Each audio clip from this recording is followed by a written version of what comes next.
chi bai ule tu hnuaia Mizoram University hnuaia geography department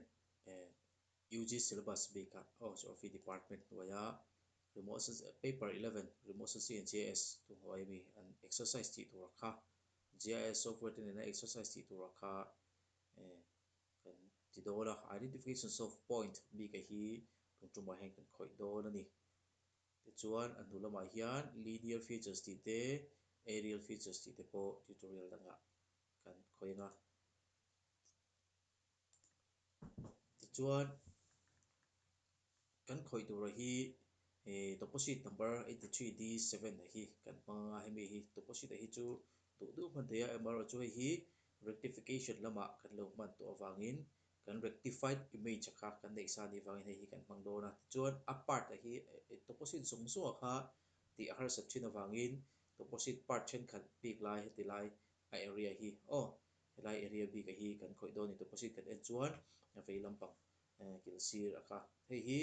5 degree square ni ta chumi om se chu latitude lama po 5 degree nia hei 24 degree 25 minute changa 30 minute in kar ni ta ti chuan longitude lama po 92 degree 15 na changa 20 in kar ni ta ni chu chulai area te che chu san tu tuma hian kan khoi do ni area zawlu tu kha chu khoi aboi thlang thina wangin ti chuan hei hi deposit hi geo reference kan ti to na sa hemi software ina digital format anga alo engeniang alo pom to the alo pom thei to akha ni ta ti chuan hei ta hi chinanga geo reference mai chani le ni lo chu ta hian chek takin ta lan dia i cursor kan dana pinga hian let long value dik tak kha aron pe thlap thlap thei to ni achan chu he deposit hi geo reference ni to geo reference deposit ni to wangin ti chuan kan khoi tur chu identifications of point ani identifications of point ta te identifications of linear features te identifications of aerial features te poi mo em mai chu save file siam ani ta ni ti chuan chu save file chu a siam ta la kan soinga ta chuan helai deposit ta hian khoia hian nge zu zon chuat tur ti te po kha tu tuma hen kan soi do la ni ti chuan save file hemi deposit hi chu ti hian lo opot sala save file siam dana khan kan kalanga save file kan siam do reng reng hian a poi mo ma sa chu catalog hi ni ta ni a catalog hi kan han tiang voi khat kan click nga ta hian ron lang do na ta hian ron lang anga ti chuan heta hemi kan siam ma hian drive a khan folder pakhat kan lo siam do ni chu folder chu hemi save file kan da khom na tur folder kha kan lo siam lo anga ta chuan kan vakal do ni connect to folder mang hian connect to folder mang hian kan vakal anga chun kha folder kan da la kha kan zong don ta ni keima bika hi chuan backup ai hin ka da ti chuan folder lo siam to sa kha ti chuan hei rectified ti hi ka folder siam to sa kha ni ta ni ti chuan ta hian hemi bika hen kan okay photanga ta hian ro pop up ta ni hei hi tutorial video mi ti hi ti chuan kan ti lang anga ti khian rectified ti kha folder ka siam na tur kha aron lang ta ni ta hian kan right click anga name ani nga ti chuan save file ti hi aron lang ta helai save file hi voi khat kan click do ni ti chuan hi ron pop up anga kan soitak ang khan kan khoi tur kha point ani point ani ya chumi ma kan soi le du chu helai ati dan kha chu te kha lo ta se hetilai a hian eng point a chin chia thei tur chi enge om ti kha kan zong ma sa do ni a tu buk si kan hriatthiam he po hriatthiam kina kan tu le ti chuan ta hian kan area kha he helai te hi ni ta hemi inkar hi ni mai ta hnuai lama po hemi ti chin te hi ni ta ti chuan khami chin te a khan eng point nge om point chin che ngai chi om em ti kha kan zong anga ti chuan kan en chin do la ni ti chuan lo lang chiang ta em chu point a han chin che mai thei chu he benchmark ta hi oma kan pu pha in emo ta hi benchmark oma 27.60 te benchmark 26.90 te tin hei benchmark 28.60 te oma ti chuan benchmark tang hi ala omem kan zonganga point thum kan nei phot point siam tura kha ti chuan benchmark tho ta hi 29.2 oma benchmark tho 35.8 om bok ta ti chuan benchmark kha tum tuma hian kan zong chin do la ni point in kan so do la ni kan benchmark kha ti na ni chu ti chuan ma ka soita ha a ketlok kha kan ti lang lenga ti chuan rectify tlai box ah hian shape file ka siam don ta ni ti chuan bm benchmark ani mai ta point ti in chin che la du le point underscroll ka hman na chana chu space hi hman mi lo tur ani headline ah hian underscroll chu shift minus kha ni mai ta underscroll ania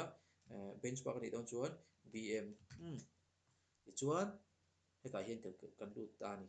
point polyline polygon multi point ti te multi patch ti te la om ta ta hian kan khoi tur chu point ni wangin point ti kha kan thlang mai dona amai ro chu na kina polyline te hi chu linear feature saman tur ani ta polygon hi aerial feature saman tur ani ta ni ti chuan multi point le multi patch chu kan mang don lawa tun bi kan ti a chuan point hi kan thlang ti chuan unknown coordinate chalo ti ta unknown coordinate ni chuan coordinate pe ka ngai ta ni ti chuan chu ta tak chuan kan hriat tur poimo em mai chu hei hi ni ta ni universal transfer marketer hi ni ta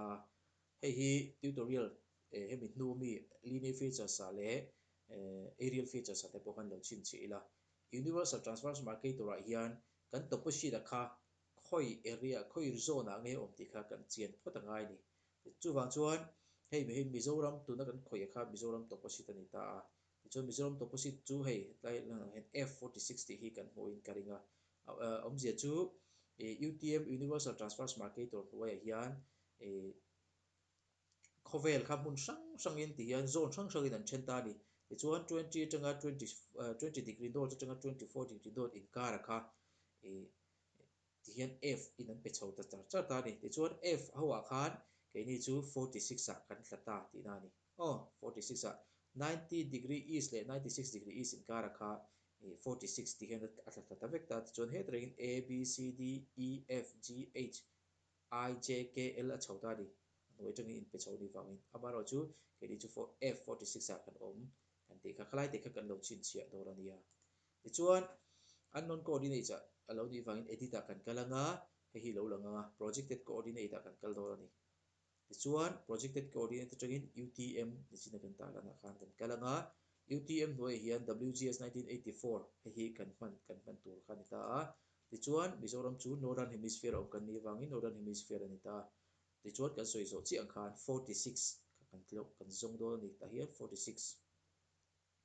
46 north kha ti hian hei andu hian lo inject ta WGS 1984 UTM zone 46 north ti hi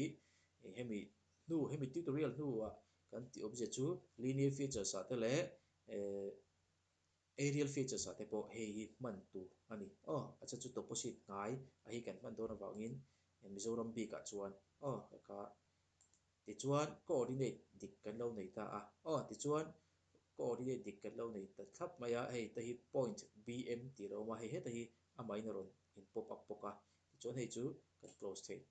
ti chuan hei he ta hi kan khoi tur chu lo op ta ni save file chu kan siam fel ta der bai ti khan coordinate dik sa thlap in ti chuan amai ro chu save file chu heta hian kan tar la na ngai ta ni kan identification of point ani mio wangin point kha kan zong dona ti chuan soi du chu in keyboard a c kha in hme vele in hemi select elements hi select elements kan man hi ta kan man hi eng ma ti thei lawa chu wang chuanin map position tu te po khan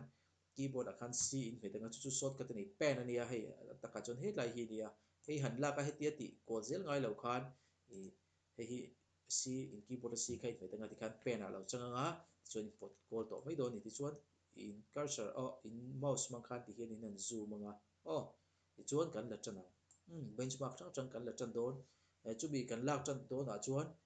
shape file kha kan siam sa kha heta hian kan da don ti na ni ta chu wang chuan kan khoi tur chu helai shape file kan siam hi tian voi khat kan va click nga lo pol wanga editor a kan kal do ni start editing kan tia ti chuan he ngau hi a ron nung phei ta vek maya kan man tur bera chu create features ti hi ni ta create features a hen kan kalanga hei ron lang ta ni hei ron pop up le ta create features a point bm ki kan chin che tur khani ta hei voi khat kan click nga hei an hnuai hi kan click mai en chin tawla construction tools hi engma lo ron om lawa ti chuan hei voi khat kan click ve le khan ta hin ron om ta ni ti chuan point at end of line ti te point ti te ni ta kan khoi tur chu point ani point ani wangin ta hian hei cursor hi la kal lawa ta hian voi khat kan chu click anga chung cursor kha lo kal ta ni khi fei hmor khi in muai mo fe mo hi thil sing tero te hei kan ti chenga ka ti chet lai lo in lo mu thei chuan fe mo hi thil sing tero te om ta ti hian kan cursor khi an dung to khoya ba mouse ma khan click si lo tur ani kan point du na la ya bak chon click lo tur ani ti chuan kan point du na la ya benchmark a kan click ang voi kat ti chuan voi khat bak click lo tur nia double click pi lo tur ani ti chuan kan poson do na wangin kan extreme heta hian benchmark danga kan su click lenga ti chuan benchmark dang alang to thei to lo ta ni kan post do na wangin keyboard si kha kan fetanga ti hian pen a lo changa ti hian kan post anga ti chuan benchmark kha kan chu zel do ni ti chuan benchmark kha heta hian lo om boka heta hi om boka chuan heta hi om boka ti chuan benchmark pa kan chu fel der ta ni ti khan point chu kan identify fel ta der ti na ni ama ro chu kan la zo lo wa kami to ta khan point dang om to lo chuan editor kan kalanga kan save anga editor kan kal lenga kan stop do ni ti chuan hei kan cursor khan nung to lo ta ti chuan kan chhut ho kha kan highlight anga ta hian a point bm ti duai a hian a symbol a om ta a symbol hi invertible click anga hei khi ron pop up anga ti chuan tinan hemi du oma ta hian symbol a hi in du in hmang theia hei kan hmang mai nga hman awlsam hi a color hi kan thlang nge alan sian awlsam thei nan ti chuan khi ron lang ta ni heta pakhat pahnih pathum pali panga ti khian benchmark a chu kan chin chhia zo ta der ani a spatial a chuan amai ro chu kan la zo lo wa king ho khian hming khan nei ve ni kan zoom le manga hming an nei ka ti ka hi 27.60 te 26.90 te 28.60 khan hming khan mani khan an mani khan nei ve ve ka chumi ni wang chuan an mani khi chin chi an ngai an hming ang hiam chumi ni wang chuan spatial editing mai pela ba hian non spatial editing khoi te langai ti na ni chuwang chuan an ama hian voi khat tiang an va click nga lo polanga kan right click anga open attribute table ti hi kan point karinga hei ta hian kan lut don ni ti chuan hei hi lo lang ta ti khian kan highlight chin anga point number 1 kan chin chi kha khoi lai nge hetiang lai hian lo en chin ta ula hei aroin highlight va hi kan point karinga ani ta point number 2 chu hei hi ni le ta point number 3 chu hei hi ni le ta ni point number 4 chu heta hi om le a point number 5 chu heta hi ron lang le ta ni ti khan point kan chin chia chu ta hian ron ni aba in alo va in register fel vek to ti na ni a characteristics kan ti thina ka hei hi ni ta ti chuan hei ta hian an hminga hi fid ti te shape ti te id ti te om ta ama ro chu heng ho hminga hi kan chhut lu anga awangin heta hian table option a hian voi khat kan click nga add field ta hian kan kal do ni ti chuan add field ta hian kan chin chhia tur kha kan soi do na kan chin chhia tur kha benchmark an ni ho ni benchmark an ni wangin bm kan ti mai bm ti chuan hnuai che hi poimo ta ni heti lai hian space man lo tur ani space kan man du antina bm point ti te lo ti don tai la underscroll chu in keyboard a shift in phet photanga chu thla mi lo in minus a kain phet lenga ti chuan underscroll hi ron langa ti chuan antina point ti te chu in du chuan in chule thei ni amaro chu ta chuan bm ti ka da menga ti chuan hei a hnuai hi type a hi a poimo lai chu ti ta hei hi identifications of point mai pia lama hian nakina tutorial ang ka siam le una linear features le engeni aerial features ate pokan hei hi lo ngai tla chiang ta ula type a hian short integers ti eron lang ta ni amai ro chu kan thia tur chu hei short integers long integers float double text date ti om ta hei kan soinga short integers ani chuan number decimal nei chi ni lo number pa ngai 1 2 3 4 ang chi te 1 top te chu do na 2 top te kan chu do chon short integers man thei ta long integers ani chuan decimal tam deuh let entinan kan kha kan number kha entinan panga te lo ni ta se sanga zanga somruk le pasari ti te sing te nuai ang bi ang te lo ni ta se long integers a khaman tur ni ta float alo om le ta ni float a chuan decimal chi reng reng point number in kara point om chi reng reng a khan float hi man tur ani chumi om je chu tuna po hian ke ni chut tur chu 28.9 ti te 26.3 ti te kan chulu do na chu ma chu point te om awangin float hi kan hman angai ti na ni ta ni ti chuan text hi om le ta text a chu double hi chu kan soi lawang thei ten hian text a chuan an name entinan helai hian name ti lo da tai la text a chuan entidan king ho khi kan point da ho khian hming big lo nei ta se entidan elect pakhata hian point ta hian chuan kan a variety lo ni point kan da ho zong zong hi ava in benchmark ve kan ni ta ni entidan point then khata kha electric pole te lo ni ta se o electric ban ti te a then benchmark a then engeniang thil chi hrang hrang kha lo ni thei ni PTO te pawh lo ni thei a ti khan thil chi hrang hrang kha lo ni thei a khanga kha chuan taxi kan danga chuan a hminga kha kan chu mai thin dawn ani amaro chu tun tuma chuan float kan panangai a chan chu decimal point ani wangin decimal number ani wangin ka tina float kan hmanga okay kan ti ya ti chuan hei ta hi lo in siam ta a amaro chu heta hian a chhut tok thei lo ani hi engang pawh chhut tumila ta khian a chhut thei lo hrim hrim a chhut thei tur chuan editor a kan kalangai ta ni editor a kan kalanga start editing kan kalang ti chuan start editing kan kalanga ta hian kan tikhin kan chhut thei ta chia ta ni hi ti chuan amaro chu kan chhut tur kha kan zoom vak anga ti hian kan zoom anga benchmark 27.6 alo ni ta a number kha ti chuan hei hi kan chhut lut tur hi a dikem ti kha tra hian kan han lai kan ti chin che chin ga helai heti lai hin lo en do ni a sen big lai hi hetai kan mark chin anga ti khian hei benchmark 27.6 chu helai hi ni ngei he ti kha kan chiang ta ni ti chuan benchmark 27.6 ti chu kan chulut thei ti chuan hei tlai hi kan en lenga tlai hi lo in mark lenga ti chuan hei hi ni ngei he kan tia kan fit fiat thei ta 26.9 26.9 alo ni le ta ni ti chuan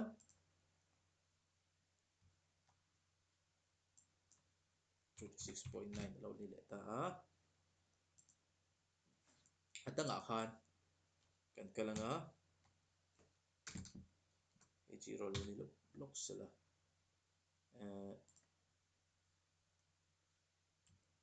kan kal do ni adanga hei 28.6 alo ni le ta hei hi kan mark le chin hei alo om le ta 28.6 28.6 alo ni le ta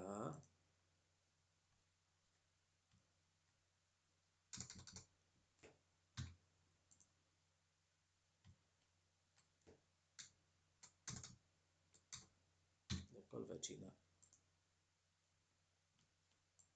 ka ti kha chuan voi khat ta hian click zo ila ti chuan he ta hian kal le mai theia 29.2 benchmark a khan hei kan highlight le nge hei ron ti le fa ta hian 29.2 29.2 lo ni le ta ti chuan ta hian hei hetlai ron in mark le ta 35.8 35.8 ti chuan kan zo ta ti chuan editor a kan kal lenga kan save edit anga ti chuan kan stop edit ang ti chuan hei helai chu engma phoi thei le to lo ta ni ti chuan kan nei ta ni ti khan a spatial le non spatial ho chu e e spatial kan siam mai pelama non spatial kha kan siam dik ta ti na den kan highlight le chin nga hei attributes kan ti chun non spatial ti na khan ta a characteristics chu ni ta ni ti khian eng kima kha digital formatting kan register vector ti na ni ta ni a hnuwa pawh ti lang le do ni la hemi topposite le hemi point ho hi coordinate idang an ni wangin anu kan ron ti lan le huna pawh hun dang lang dei lo in ta hian a ron lang chat chat to don ti na ni ta ni tin kan soitel du chu hei hi ti hian kan ti lang ani maya a spatial hi a lang ani maya amaro chu spatial ngot langa hian thil hi a boi chu thin ta ni zoom vak vak te kha ngai thina chu wang chuanin anon spatial kha heta hian ti lan ve dana om ta chu label tia chu zai na hian kan tu huna hian kan soitelanga chumi ti lang tur chuan ta hian kan right click anga kia po aron pol va ta a hei voi kan click nga ti hian kan right click anga properties a kan kal do ni ti chuan properties a khan aron pop up ang khilai hian hei hi ron pop up ta ni ti chuan hei general ti te source keep kha ron lang vek ta symbology te nen lam ti chuan hei symbol chu te hi chiang takin langa japan flag ang deuh hi ti chuan label sakha kan kal do ni label sa label features in this layer ti a hian hei kan tikanga ti chuan hetlai kan siam kha kan siam bela kha nge pin kan ti chuan bm ti kha nia tro bm ti kha kan siam bela ti chuan hetai hian kan zong don label field ta hian id ti te FID ID BM BM hi kan siam ania BM kha kan tar lan tur ni ta ni a character kha ti chung kan thanga ti chuan a font sai nge kan du Arial black hi kan mang shi nga ti chuan a size te pawh kan thlak vek thei chuan kan bold tam le ti chuan ka apply anga okay ti chuan khi chin takin rod lang ta ni 27.6 ani hei hi 29.26.9 ania hei hi 28.6 29.2 le 35.8 alo ni ta ni king ho zung zung a khi point le a spatial features kan ti lan be pe lama non spatial features a characteristic ka khati hian kan so tel thei ti na ni ta ni khati zung a kha point ta chuan ani ta chuan kan khoi zum zel don chuan tutorial masa kan sui ang khan he thila hi .mxt ti khan a file kan kalanga save as a hian kan kalanga ti chuan a hming kha lo in pe nga hei hi a ron in pe sa ta hei lo save sa kan i wang khan ta hian kan thei din be lo tur chu .mxd kha lo in chu lo ni chuan keyboard atangin .mxd .mxd ti hin pha in ka ring highlight te hi hei hi chhut tel nge tur ni chu mi om zia chu nakina kan khoi chhun zum le zel tur ani wang khan nghe nè ngai ron pop up le thei ron pop up ti le thei tu kha ani hei hi a format hei thei lo tur ani ti chuan hemi tutorial danga linear features te aerial features te kan la khoi chho sel tur di bagan hemi he kan base cha to do la chu ka chu ti hian .mxd ti khan kan save chi tur ani kai te chu ka save sa wangin kan extend dei mai nge kha kan threleng don nia ti khan identifications of point features bi ka chu kan du tok ang kalome